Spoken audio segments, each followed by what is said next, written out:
Hello and a very warm welcome back to the garden. Now, I love a new growing season. The reason why is it always gives me a chance to try out new things, and that's something I really enjoy. And in this video, I want to talk about why my own gardening journey is changing, why it's going down a different direction, and to actually discuss and encourage you to explore the things that you also enjoy the most when you're out here growing food.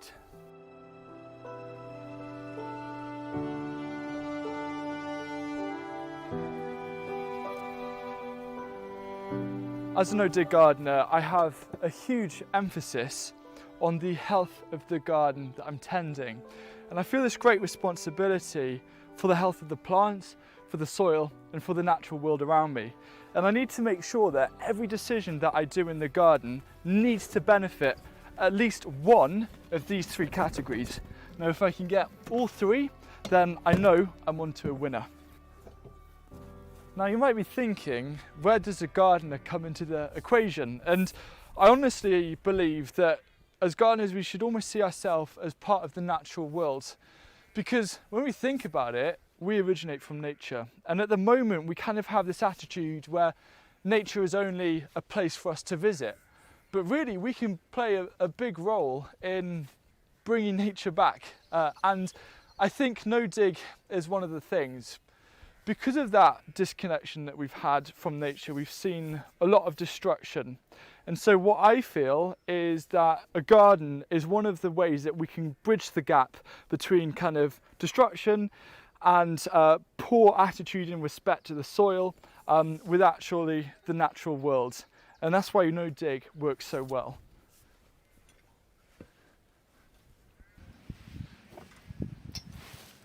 For me, no-dig gardening is always going to be the foundation to how I grow food. Now, any good chef will tell you that mise en place starts in the garden or on the farm. And the healthier that the soil is that the food is produced on, the more nutritious it's going to be. The more tasty it's going to be as well. And as gardeners, we're really fortunate because we get to experience firsthand super good food that is really flavorful and as fresh as possible. And the reason why I like no-dig so much is because that emphasis on soil health. Not only are you working hard as a gardener, all the soil biology is working hard as well to grow you the best plants possible.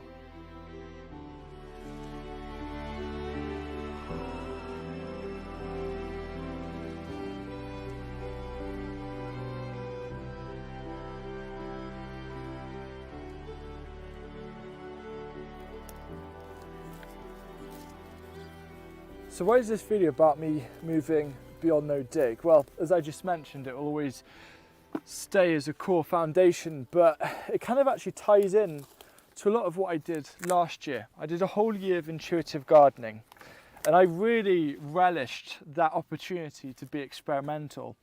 And in all honesty, I felt that just using no-dig and kind of just sticking to compost and then different planting methods wasn't making growing food interesting enough for me.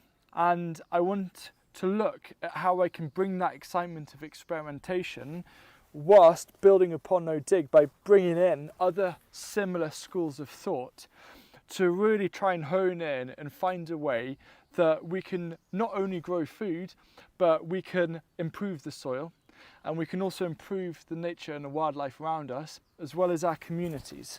So no-dig is great because it's a step towards nature. The key focus and goal is if you focus on the soil health, you'll then get better plants. So feed the soil and the soil feeds the plants.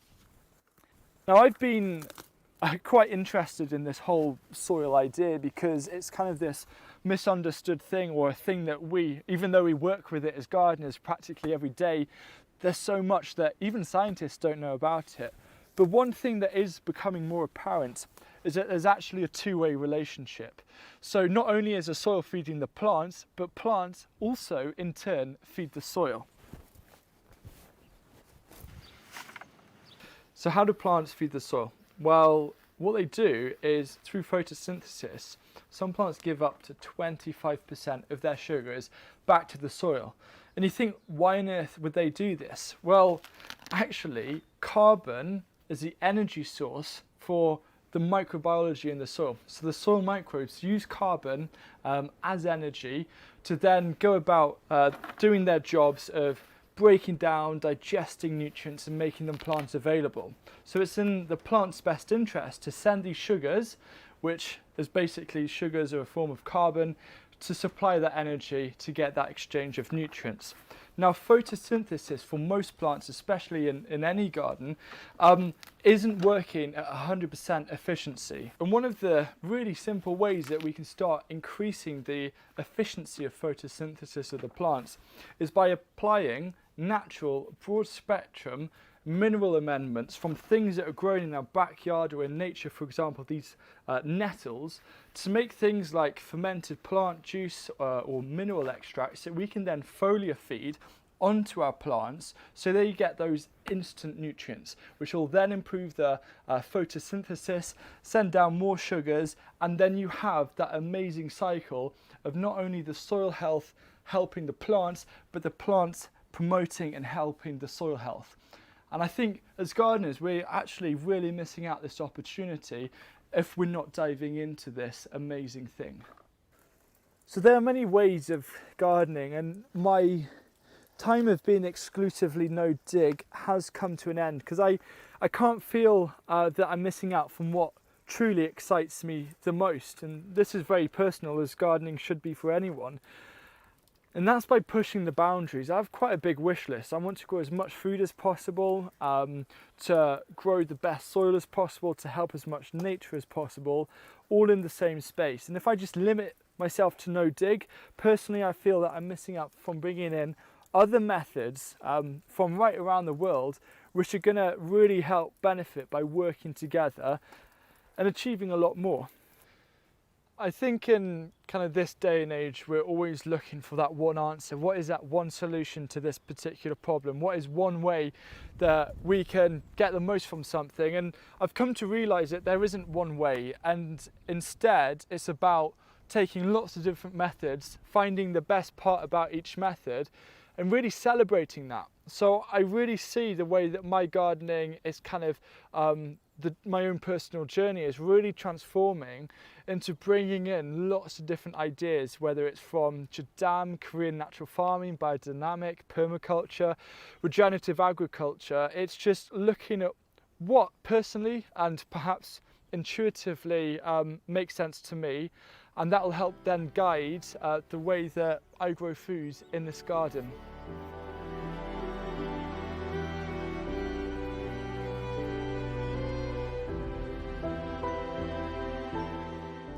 I'm really looking forward to seeing how this hybrid approach to gardening goes, and I'm looking forward to sharing with you the successes and perhaps more importantly the failures. But I just want to reiterate the fact that gardening is a very personal thing, but I thought I had to tell you the kind of direction that I'm heading, just so you can understand why there'll be particular videos about particular things. Now, if you do want a lot of detail and a lot more of the thought processes behind why I do a lot of things, then I invite you to join my Patreon, where there's a lot of exclusive videos and behind the scenes exploring that kind of stuff. So if you have any questions, or perhaps you are thinking along similar lines, please don't hesitate to leave them down below in the comments, and I look forward to seeing you again next week.